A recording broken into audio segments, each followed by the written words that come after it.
to this week's episode of the Retirement Readiness Podcast.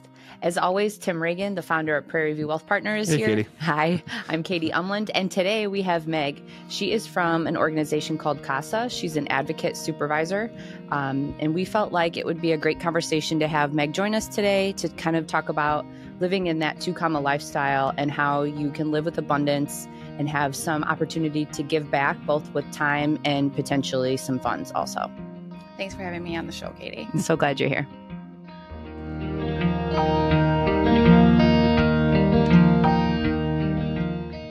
So thanks so much for joining us today, Meg.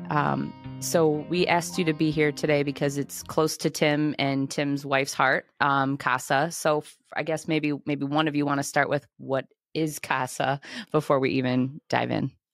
Yeah, go ahead, Mike. Okay, great. So CASA stands for Court Appointed Special Advocate. So specifically the organization that I work with and Tim volunteers with, we are CASA of River Valley, which encompasses Will and Grundy counties. And basically what we do is we serve as an advocate to children that are in the foster care system.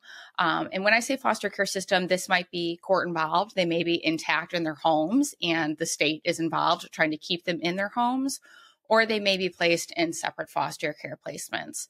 But what happens is a CASA is assigned to these to a child or the children in a family when they come into the system, and we advocate for their best interests in front of the judge. When their case comes to court, we serve as the eyes and ears to the judge. We really argue, for what's going to be most beneficial to this child and to help them thrive and to grow and eventually find their forever home, whether that's with their family of origin or in a separate foster care placement.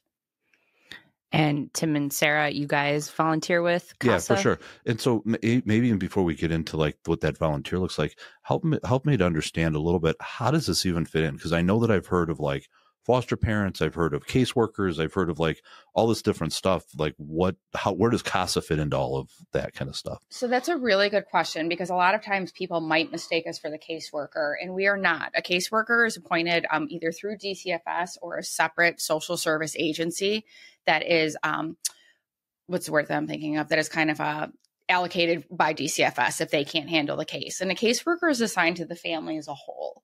So they're working with the children, they're working with the parents, they're working, the case as a whole, whereas we are assigned specifically to the child. But let me be clear, the goal in Illinois is reunification with the parents. And so while our main focus is the child, and what that consists of is we ask our volunteers to go out and visit with the child on a once-a-month basis. So you're visiting with the child and you're just having fun. You're baking cookies, you're coloring, you're playing Legos. Because when you mention a caseworker, I'm sure we're all really aware of the social welfare system in Illinois is very understaffed and very underfunded. So oftentimes these children are having multiple caseworkers coming in and out of their lives. Maybe they're in counseling and they're being bounced around from counselor to counselor, if they can even get into a counselor. Whereas we ask our CASA advocates to commit to that child for the duration of their case. So which is usually we ask about a 2-year time period. And throughout that 2-year time period, you may be the one constant in that child's life, whether they're being bounced around from caseworker to caseworker, from foster home to foster home. Their CASA is somebody that they know they can count on, that will stand by them and will advocate for them and is going to work, in conjunction with the caseworker. We're going to work in conjunction with the parents. We're in frequent contact with parents, with foster parents, with the teachers at their schools, with their counselors, with, special education providers or early intervention providers. I mean, we're in communication with those people, but we're the constant in that child's life. Yeah. And so I know for us, so Sarah and I were foster parents for a number of years ago. And as we looked at helping, or trying to get back into helping kids, it seemed like this was kind of a good middle ground, right? Where it's not the full time, I have a child living in my home and I have full responsibility for that child.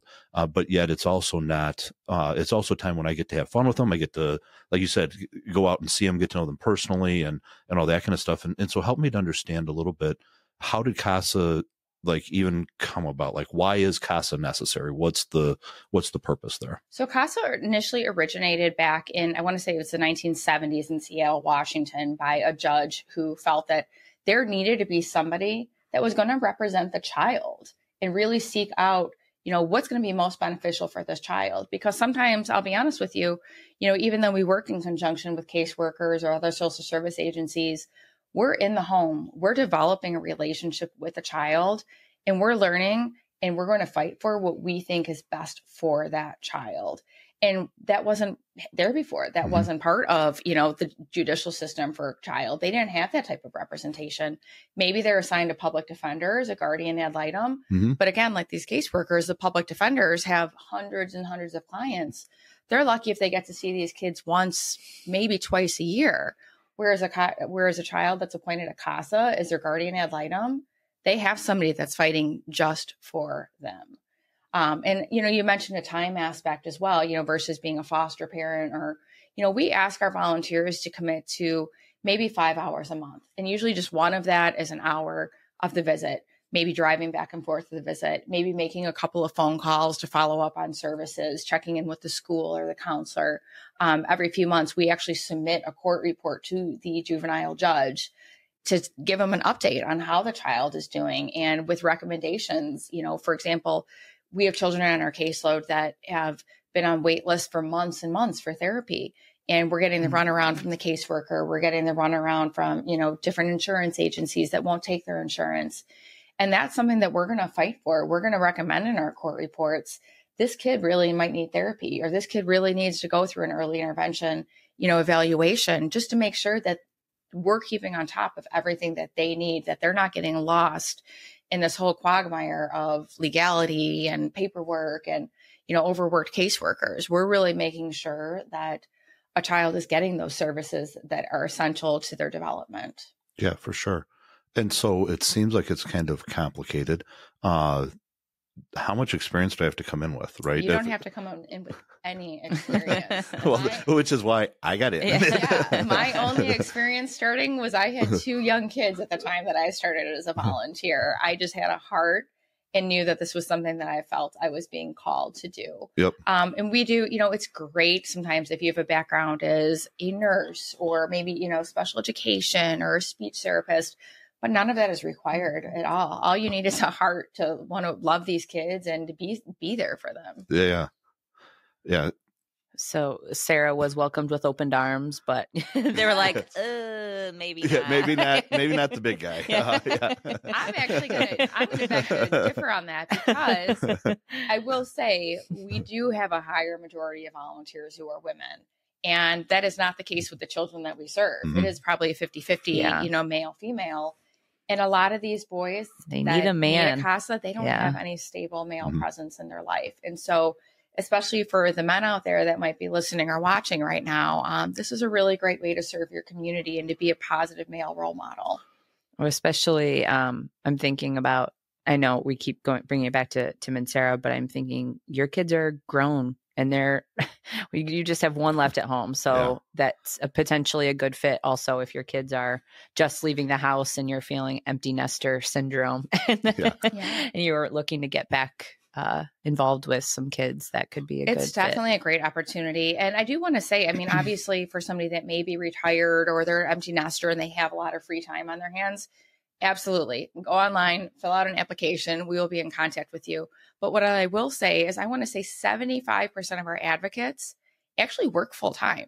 Okay. And a lot of them have their own families, a lot of them. And this is just an easy way for them to give back to the community and connect with these youth that are the future of our communities and that really need stable adults in their life that care for them.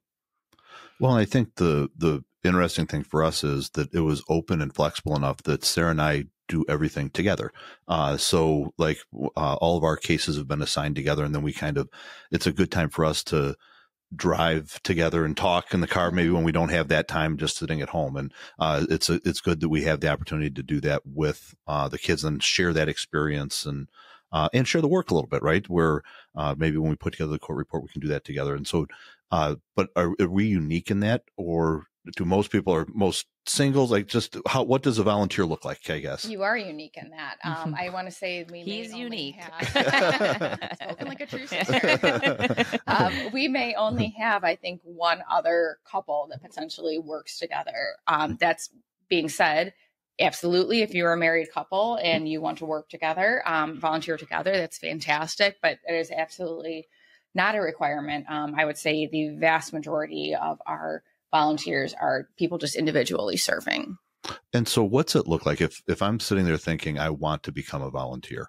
What does that look like? What's that process? I know you mentioned like go online and fill out a form, but what then? How does that work? It's a really easy process. So we do have an online website. It's www.casarivervalley.org. Which we'll plug in the show notes and everything so we can. Thank you. Yep. And so what you'll do is you can fill out an online application. What will happen is you will have a phone interview where they will just kind of ask you a couple questions about, why you want to get involved. You have to do a background check. We do have a training that it has to be completed. It sounds like a lot. It's a 33-hour training over the course of 2 weeks. But I will tell you, we offer at a minimum 7 trainings throughout the year. If you have special circumstances where you have to miss a session or two, obviously you're going to learn the most from being at the training, but we are 100% willing to work with our volunteers. And that training is so beneficial to an advocate. You are going to learn so much about the child welfare system, about psychology, about children in general, about trauma. When I completed the training, I like to read. I like to learn. I'd be a forever student if I could.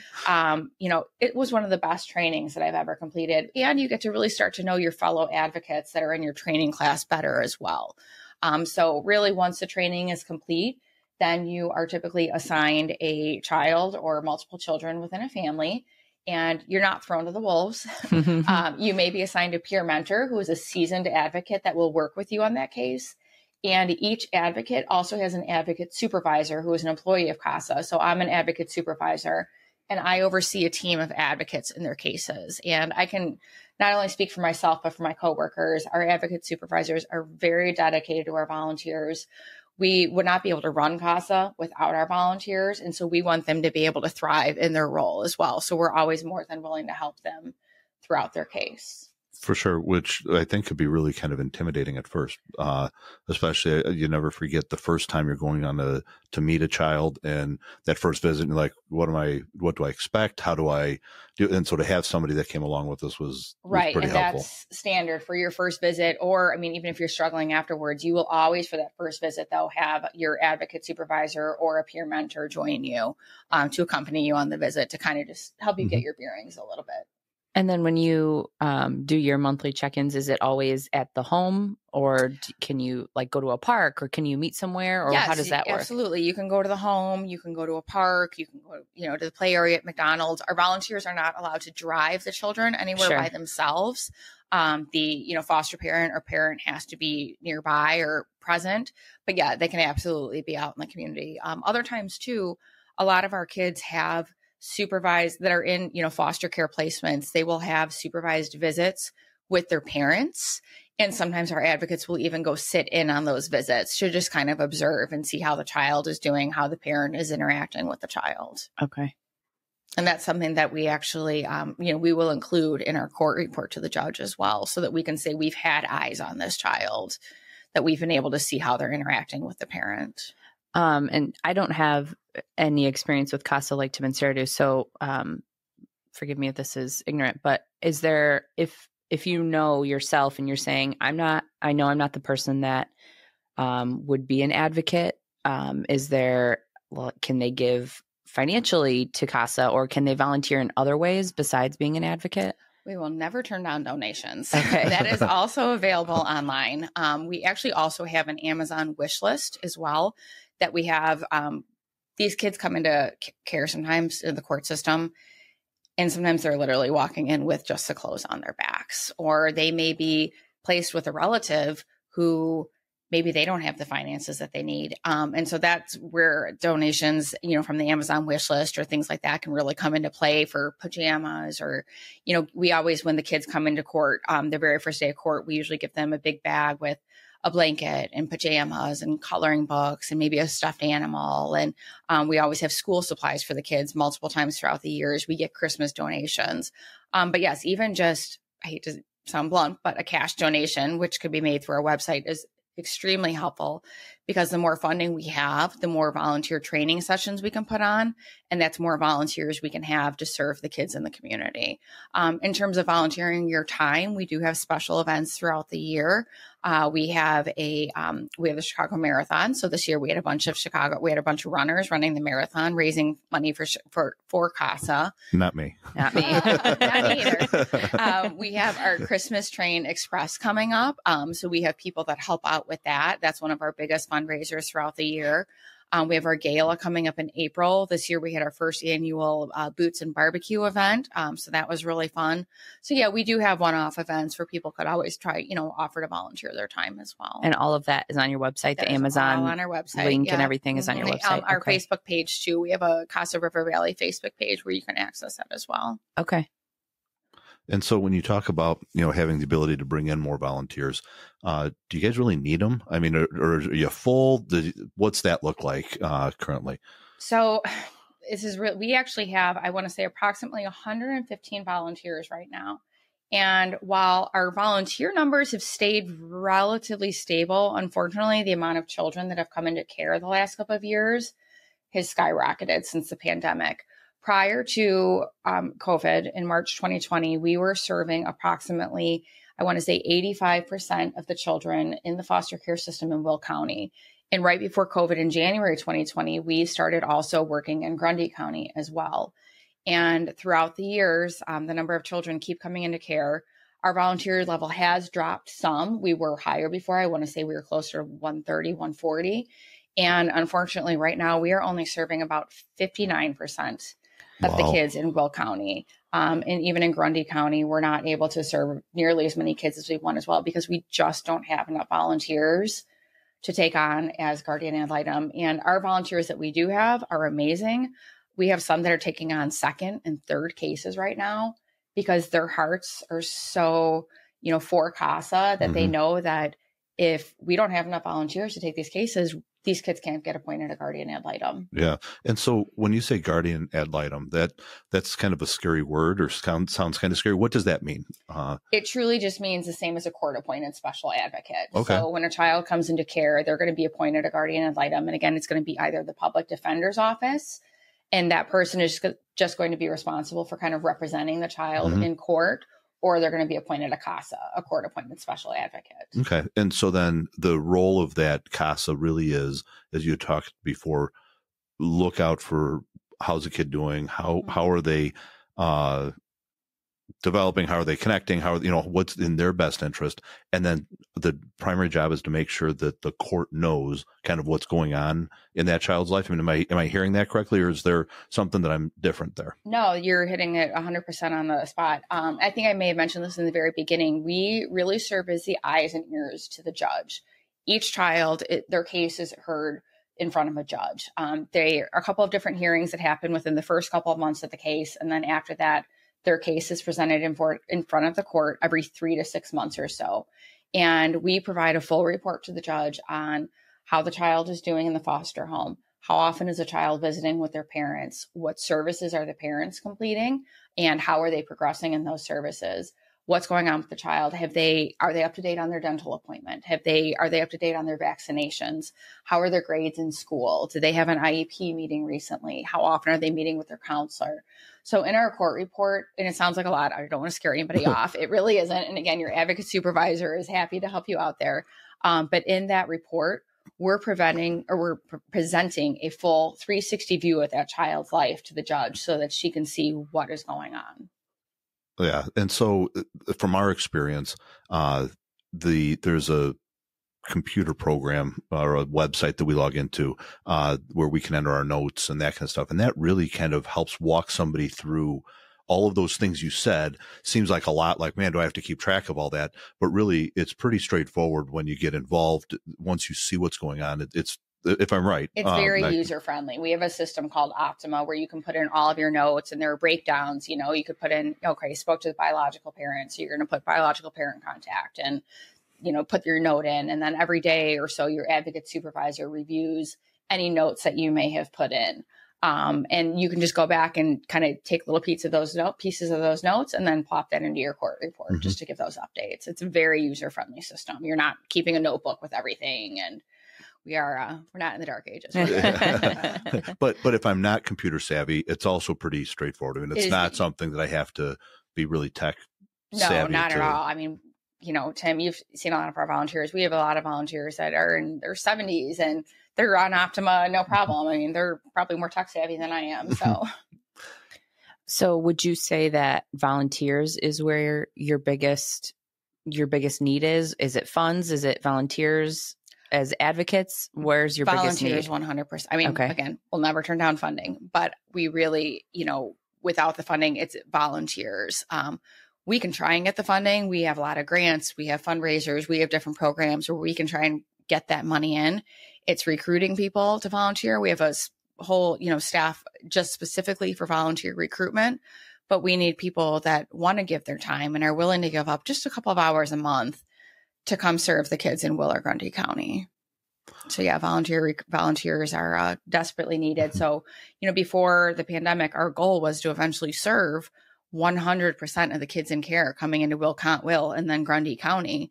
And at 85%, we weren't that far. Right. And now we've really been pushed back a lot. And so it's going to take a while. It's going to take a lot of extra people coming in to help us out and fill our ranks for us to get up to that goal again. And so, Katie, how does that all tie into the 2 Comma Life and all that kind of stuff, do you think? Yeah, I think it ties in perfectly to the abundance mindset for not only time, but also finances, also, financial donation. It's having that freedom in your life to say, no, I do have some time. I do, because I have a 2 Comma lifestyle. I do have that time that I want to give to the kids or to give a financial donation. And I think it's exactly what the 2 Comma lifestyle is all about, is saying, okay, I do have enough. Mm-hmm. Yeah. Well, and I think too, what I heard at least was whether I'm sitting early in my career, mid-career, or I'm retired, there's a place, right? There's a place for me to kind of come in and give up some of that time and treasure. And that it's a need. We've got kids, and I'm going back, my numbers might be slightly off. But if I remember right, when Sarah and I became advocates, which was during the pandemic kind of time period, they were talking about in Will County that for years, the number of kids that needed, that were in the foster care system, hovered right between 110 and 120 cases throughout the course of that year. But when we were coming in, that had spiked over 300, during the pandemic time period, if I'm remembering that correctly. So right now, we in CASA alone, we're serving approximately 375 kids. So keep in mind, that's only about 60% of the kids, actually less than that from Will County. And I can tell you right now, it's probably closer to 600 and something in Will County. Yeah. Because that 375 encompasses children in Grundy County as well. Yeah. And so there's a need, right? There is the need. And so what we're hoping to do today was really kind of introduce the concept of CASA, say, hey, there's a need here. If you have time, if you have some opportunity, please come out, volunteer. We'll have in all the show notes, how you can get connected with CASA, that kind of stuff. But really, as we look at that 2 Comma lifestyle, it is finding the way that you want to give back. What do you connect with? And if it's kids, great. Maybe it's something else also. But we think CASA is pretty cool. Sarah and I do at least, and is a really cool way to kind of give back. And so tell us a little bit about Meg. So who are you? Katie and I like to kind of give our personal updates, and we've been all about baby because Katie recently had a baby, just got baptized. Thank you. Yeah, baby was baptized last weekend. So that's kind of exciting. Yeah, it's very exciting. It's exciting, and it's very exciting to have a new baby, but then it's also like to sit here and talk to you and see this such a big need for other children in the area is like, it pulls so close. Is this your first? This is my second. Oh, your second. Yeah. Okay. And I'm sure, I know you have children, you're a mom. As a parent, it really tugs on your heartstrings to see these kids that don't have maybe necessarily a stable parent that can provide them the love and care that they need. And you would do anything for your kids. And I'm not just being judgmental towards these parents. A lot of them are afflicted by mental illness, substance abuse addiction. They're victims of domestic violence. They're caught in these really bad cycles sometimes of intergenerational poverty. And just knowing, how much I love my kids and how much I want to do right by them. And to know that sometimes through no fault of their own, these kids are victims of parents that can't give that to them. Sometimes it makes it even, more so that you want to help these other children. Definitely. Yeah. It just, the parallel is, is. Yeah. Well, and especially now as we're recording this, we're sitting just on the cusp of Thanksgiving tomorrow and, kind of the Christmas season upon us. And so we're fortunate. We've got all 4 kids that have been home in the last week. I think it was shown with you guys earlier. Lily and Andrew are heading to Punta Cana on vacation. They leave today. Yeah. So they're excited. So we won't have them at Thanksgiving, but you think about, what those family traditions are like and how awesome it is when you do get all the kids home. And now to be sitting here talking about kids that don't have that same experience is kind of humbling. And so, Meg, you said you have kids? I do. So I am a mom. I have 2 kids. I have a son who is going to be 16 in a couple of short months. Good luck with that. Ooh, that's exciting.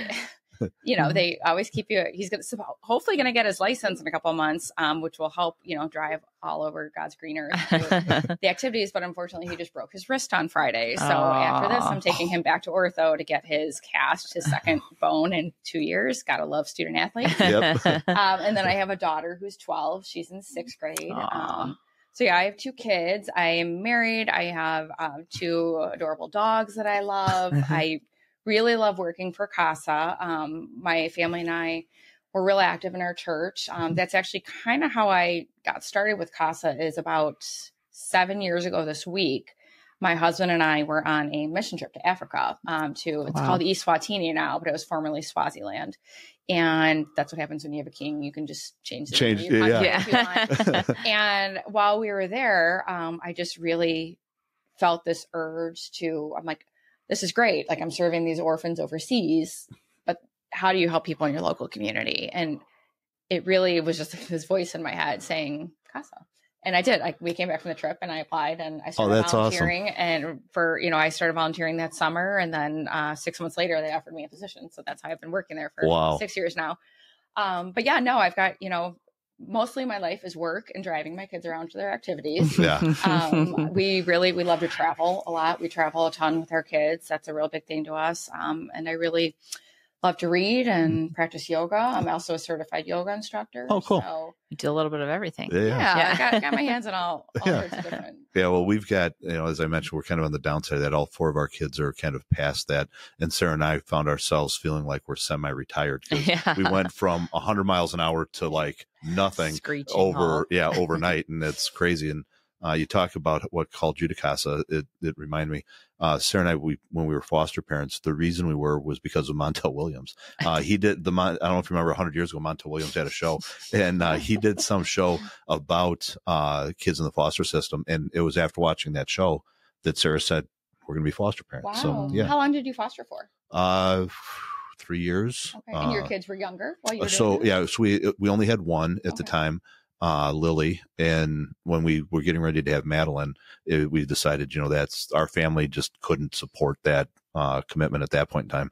And so then we took a pause, but yeah, but it's funny. You never know where God's going to call you and what he's going to say. Hey, it's time for you to come do something different. So exactly how I felt in Africa. It was a very clear calling. Yeah. I guess that's what happens when you don't have any access to phone or social media. Yeah. You can hear. Yeah. Well, I think it's funny. You think, you have Mission Trip in Africa or the Montel Williams show. Yeah. Either way, I think they're about the same. Right? Yeah. How about it? And so from our perspective, I think whatever's calling our listeners, where God's calling you, listen and take advantage when you can. Absolutely. So thanks so much for joining us on this week's episode of the Retirement Readiness Podcast. We hope that you'll check out the CASA website and see how you can get involved. If you've liked any of this information, found any of it valuable, please like and subscribe to our Facebook page and our YouTube channel, and we will see you on the next episode. Be well.